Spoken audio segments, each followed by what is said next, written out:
স্বাধীনতার সার্বভৌমত্বকে নস্যাৎ করতে চায়।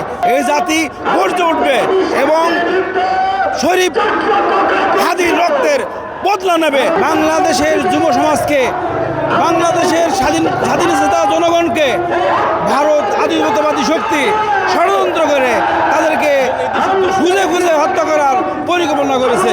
আজকে বাংলাদেশ, আজকে শাহবাগ জেগে উঠেছে।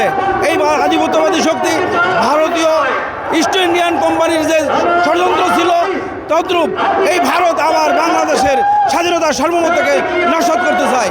স্বাধীনতা জনগণকে দমিয়ে তারা এদেশকে লুটপাট করে খেতে চায়। এটাই জাতি আর হতে দেবে না। এই জাতি গর্জে উঠবে এবং শরীফ হাদির রক্তের বদলা নেবে, প্রতিশোধ নেবে। আমরা চাই হাদিকে যারা হত্যা করেছে ওদের স্বপ্ন পূরণে পাশে থাকতে পেরে আমরা গর্বিত।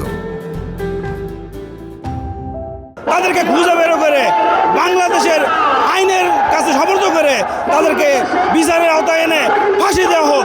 আর কোনো হাদি যেন তাদের জীবন দিতে না হয়, আর কোনো হাদি যেন তাদের রক্ত দিতে না হয়, সেটা আমাদেরকে এই রাষ্ট্রের কাছে দাবি। আজকের ইন্টারনি গভর্নমেন্ট ডক্টর ইউনূসের কাছে দাবি, কোনোভাবেই ভারতকে আর কোনোভাবেই ছাড় দেওয়া যাবে না। ভারতকেও রুখে দিতে হবে।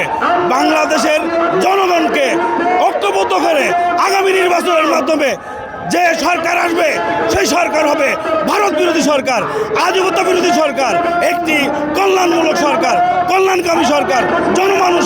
গণমানুষের জন্য তারা কাজ করবে, এটা আমাদের দাবি।